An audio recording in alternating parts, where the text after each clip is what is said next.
America के जंगली कठिन इलाकों में, जहाँ सपने मेहनत की आग में ढलते थे और उम्मीद एक छोटी सी चिंगारी थी, वहाँ एक बच्चे ने जन्म लिया। उसका नाम था अब्राहम लिंकन। ये सिर्फ एक राष्ट्रपति की कहानी नहीं है, ये है एक ऐसे इंसान की कहानी जो गरीबी की मिट्टी से उठकर एक देश के दिल में बस गया।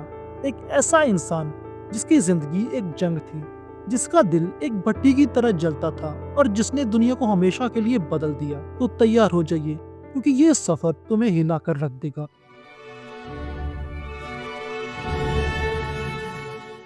12 फरवरी 1809 पोजनवेल कैंट की एक छोटे सी लकड़ी के घर में, जो इतना छोटा था कि उसमें मुश्किल से दो लोग खड़े हो पाए, वहाँ इब्राहम लिंकन पैदा हुआ।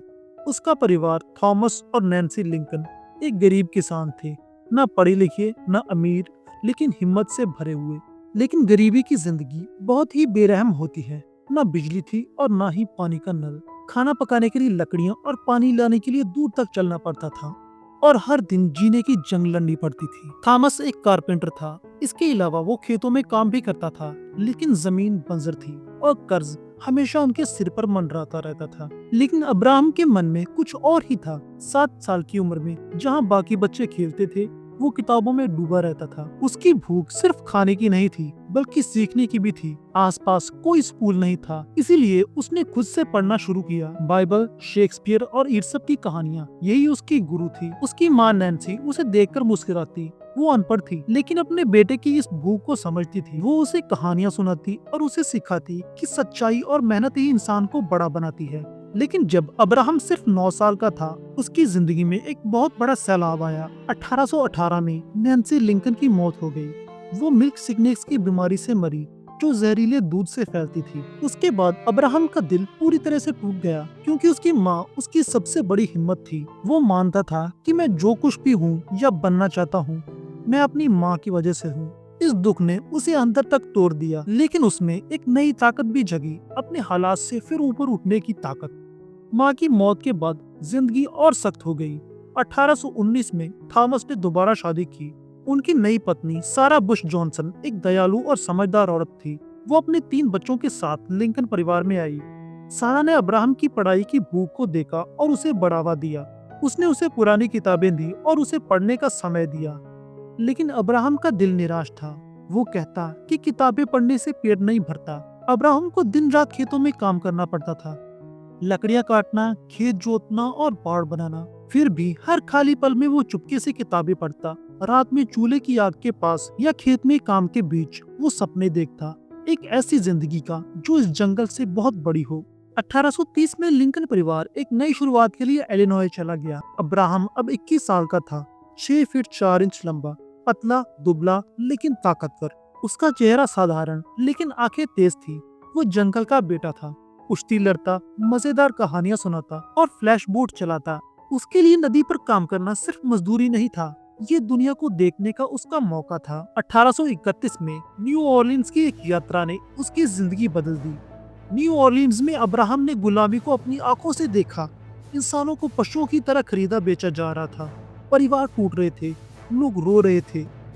ये दृश्य उसके दिल में चाकू की तरह चुभा। उसने अपने दोस्त से कहा कि अगर गुलामी गलत नहीं तो कुछ भी गलत नहीं है। इस पल ने उसके अंदर एक आग जलाई, एक ऐसी आग जो एक दिन पूरे देश को हिलाकर रख देने वाली थी। न्यू ऑर्लिन्स से लौटकर अब्राहम न्यू सालेम इलिनॉय में बस गया। वो हर तरह का काम करता था, दुकान में क्लर्क, जमीन नापने वाला सर्वेयर, गांव का डाकिया। लेकिन उसका असली जादू था उसकी बातें। वो ऐसी कहानियां सुनाता कि लोग हंस हंस कर लोटपोट हो जाते। वो बहस में इतना तेज था कि कोई उसे हरा नहीं पाता था।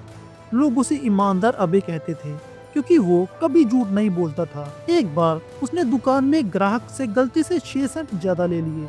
इसके बाद वो रात को मीलों पैदल चलकर पैसे वापस लौटाने गया। इस ईमानदारी ने उसे काम का हीरो बना दिया।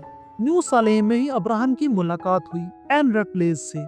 एन 22 साल की थी, हंसमुख, चतुर और गांव की सबसे खूबसूरत लड़की। वो एक स्थानीय सराय में अपने परिवार के साथ रहती थी। अब्राहम अक्सर वहां जाता था, पहले तो डाक लेने, फिर धीरे धीरे एन से बातें करने। दोनों की बातें घंटों तक चलती।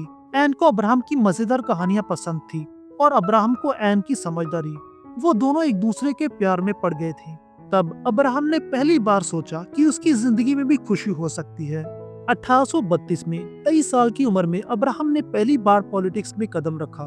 न्यू सलेम के लोगों ने उसे इतना पसंद किया कि उन्होंने उसे इलिनॉय स्टेट लेजिस्लेचर का चुनाव लड़ने को कहा, लेकिन अब्राहम का मन कहीं और ही था। उसी साल ब्लैक हॉक वॉर शुरू हुआ और अब्राहम ने वॉलंटियर के तौर पर सेना में भर्ती होने का फैसला किया। वो एक छोटी सी टुकड़ी का कप्तान चुना गया। युद्ध में ज्यादा लड़ाई नहीं हुई, लेकिन इसने उसे नेतृत्व करना सिखाया। युद्ध के बाद वो चुनाव में उतरा, लेकिन हार गया। ये उसकी पहली हार थी, लेकिन उसने हिम्मत नहीं हारी। चुनाव हारने के बाद अब्राहम ने फैसला किया कि वो वकील बनेगा, लेकिन स्कूल जाने के लिए पैसे नहीं थे। इसीलिए उसने खुद से पढ़ाई शुरू की। उसने एक पुरानी किताब ब्लैकस्टोन केमिस्ट्रीज उधार ली और रात भर पढ़ा।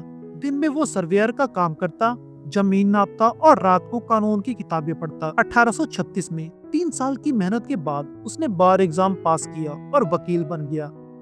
वो घोड़े पर गांव-गांव जाता, छोटे मोटे केस लड़ता और अपनी ईमानदारी से सबका दिल जीत लेता। 1834 में अब्राहम ने दोबारा स्टेट लेजिस्लेचर का चुनाव लड़ा। इस बार उसने अपनी कहानियों, ईमानदारी और सादगी से लोगों का दिल जीत लिया और वो जीत गया। पॉलिटिक्स अब उसका मैदान बन गई। वो विंग पार्टी का हिस्सा था, जो सड़कों, नहरों और शिक्षा के लिए लड़ती थी, लेकिन उसकी निजी जिंदगी में तूफान था। 1835 में एन रटलेस बीमार पड़ गई। टाइफाइड बुखार ने उसे जकड़ लिया। अब्राहम दिन रात उसकी देखभाल करता, लेकिन एन सिर्फ 22 साल की उम्र में चल बसी। और एक बार फिर एन की मौत ने अब्राहम को तोड़ दिया। वो कई हफ्तों तक अकेला रहा, उदास और खामोश। दोस्तों को डर था कि वो खुद को नुकसान न पहुंचा ले। अवसाद ने उसका पीछा किया, जिसे वो हाइपो कहता था, एक अंधेरा जो उसे डुबो देना चाहता था। फिर भी उसने अपने दर्द को मकसद में बदला। 1837 में वो स्प्रिंगफील्ड इलिनॉय चला गया, जहाँ उसने अपनी वकालत शुरू की और वहीं उसकी मुलाकात हुई मैरी टॉड से। मैरी टॉड एक अमीर, पढ़ी लिखी और जिंदा दिल औरत थी।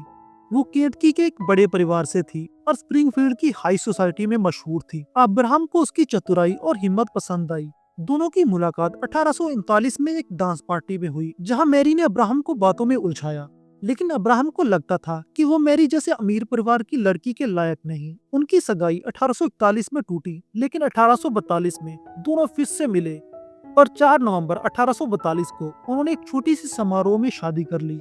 उनका प्यार पेचीदा था, जोशीला, कभी कभी झगड़ों से भरा, लेकिन हमेशा गहरा। साथ में उन्होंने 4 बेटों रॉबर्ट, एडवर्ड, बिली और टैड को पाला। हालांकि दुख उनका पीछा करता रहा। 1840 के दशक तक अब्राहम एक कामयाब वकील बन चुका था। उसकी ख्याति पूरे इलिनॉय में फैल रही थी। वो कोर्ट में तर्क देता, मजाक करता और कहानियों से जज और पूरी जूरी को हंसाता। लोग कहते कि लिंकन केस हार सकता है, लेकिन दिल हमेशा जीतता है। 1846 में उसने यूएस हाउस ऑफ रिप्रेजेंटेटिव का चुनाव लड़ा।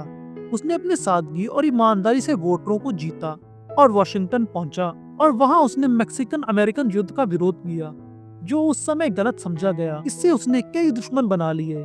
1849 में एक टर्म के बाद वो स्प्रिंगफील्ड लौट आया, ये सोचकर कि उसका राजनीतिक करियर खत्म हो गया है। लेकिन 1854 में एक नया तूफान आया। कैंसस नेब्रास्का एक्ट ने कई राज्यों में गुलामी को फैलने की इजाजत दे दी। ये खबर अब्राहम के लिए एक बहुत ही बड़ा झटका थी। वो अब 45 साल का था और चुप नहीं रह सका। उसने न्यू रिपब्लिकन पार्टी ज्वाइन की, जो गुलामी के फैलाव के खिलाफ थी। 1858 में उसने सीनेट सीट के लिए स्टीफन डगर्स के खिलाफ चुनाव लड़ा। दोनों के बीच 7 बहसें हुई, जो पूरे देश में मशहूर हुई। इन बहसों में लिंकन का बयान था कि एक घर जो पटा हुआ है कभी टिक नहीं सकता। उसने गुलामी को नैतिक रूप से गलत बताया। उसकी साफ सुथरी सोच और जोशीली आवाज ने लोगों का दिल जीत लिया। वे सेनेट की दौड़ हार गया, लेकिन उसकी बातें पूरे अमेरिका में फैल गई। 1860 में न्यूयॉर्क के एक भाषण, जिसे कूपर यूनियन स्पीच कहा जाता है, ने उसे राष्ट्रीय स्टार बना दिया। उसी साल सारी मुश्किलों के बावजूद खुद के बूते पर वकील बनने वाला ये इंसान रिपब्लिकन पार्टी का राष्ट्रपति उम्मीदवार बन गया और 6 नवंबर 1860 अब्राहम लिंकन अमेरिका के 16वें राष्ट्रपति चुने गए। लेकिन उनकी जीत ने दक्षिण को डरा दिया। उन्हें लगता था कि लिंकन गुलामी खत्म कर देगा। उनके शपथ लेने से पहले ही 7 दक्षिणी राज्य अलग हो गए और कॉन्फेडरेट स्टेट्स ऑफ अमेरिका बना। देश टूट रहा था और लिंकन, जो झगड़े से नफरत करता था, अब एक देश को युद्ध में ले जाने वाला था। लिंकन ने राष्ट्रपति बनते ही एक बिखरते हुए देश को संभाला। अपने पहले भाषण में उसने एकता की गुहार लगाई कि हम दुश्मन नहीं, दोस्त हैं। लेकिन दक्षिण ने उसकी बात नहीं सुनी।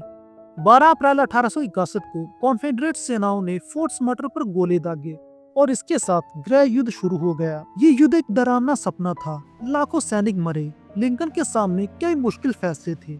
कई जनरल नाकाम रहे। उसका मंत्रिमंडल बटा हुआ था और देश की उम्मीद टूट रही थी। वो रातों को जागता, युद्ध की रणनीतियों पर सोचता। उसकी लंबी पतली देह बोझ से झुक रही थी और उसके बाल समय से पहले सफेद हो रहे थे। फिर भी उसे अपने मकसद में ताकत मिली। 1862 में उसने इमेंसिपेशन प्रोक्लेमेशन जारी किया। इस प्रोक्लेमेशन में कॉन्फेडरेटेड राज्यों में गुलामों को आजाद कराने की घोषणा थी। ये एक साहसी कदम था, लेकिन अधूरा, क्योंकि सीमावर्ती राज्यों में गुलामी अभी भी थी। ये असली आजादी के लिए युद्ध जीतना जरूरी है। 1863 में गेट्सबर्ग की लड़ाई के बाद उसने गेट्सबर्ग एड्रेस नाम का भाषण दिया। सिर्फ 272 शब्दों का ये भाषण इतना ताकतवर था कि इसने अमेरिका को नए मायने दिए।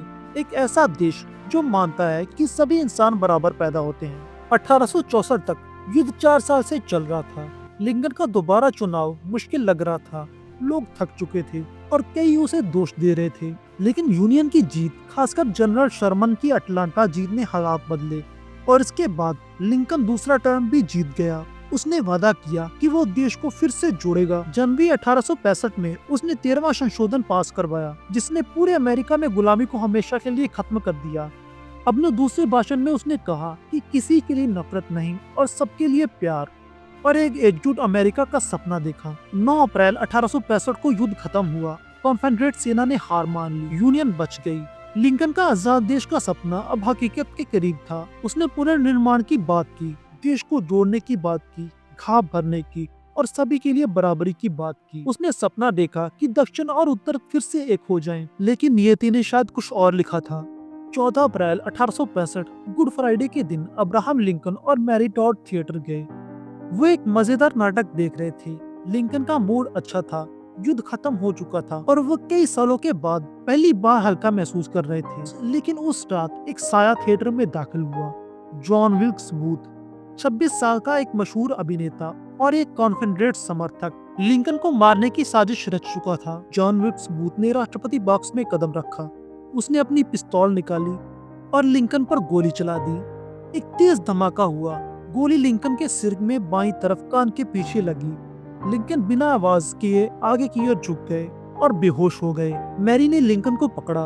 उनके सिर से बहुत खून बह रहा था। थिएटर में मौजूद एक युवा डॉक्टर चार्ल्स लीले बॉक्स में दौड़े। उसने लिंकन की नबज जांची और कहा कि घाव बहुत ही गहरा है। वहाँ एक छोटे से कमरे में उसे बेड पर लेटाया गया। 9 घंटों तक लिंकन जिंदगी और मौत से जूझते रहे। डॉक्टर्स ने हर मुमकिन कोशिश की, लेकिन गोली उनके दिमाग में बहुत गहराई तक चली गई थी। उनकी पत्नी मैरी पास में बैठी रो रही थी। उनके बेटे रॉबर्ट भी वहाँ पहुँचे, आंसुओं में डूबे। और 15 अप्रैल 1865 की सुबह लगभग 7 बजे लिंकन की सांसें थम गई। उनके युद्ध सचिव एडविन ने कहा कि अब वो युगों का हिस्सा हैं। अब्राहम लिंकन चले गए, लेकिन उनकी आत्मा जिंदा रही। उन्होंने यूनियन को बचाया, गुलामी को खत्म किया और अमेरिका को नए मायने दिए। एक लकड़ी के घर से व्हाइट हाउस तक का सफर उनकी जिंदगी ने साबित किया कि सबसे साधारण इंसान भी दुनिया बदल सकता है। आज उनका नाम एक मशाल है। यह हमें सिखाता है कि हिम्मत, ईमानदारी और दया अंधेरे को भी हरा सकती है। अब्राहम लिंकन परफेक्ट नहीं थे, लेकिन वो एक ऐसे इंसान थे जिन्होंने बेहतर दुनिया का सपना देखा और वे उस सपने में हमेशा जिंदा रहेंगे।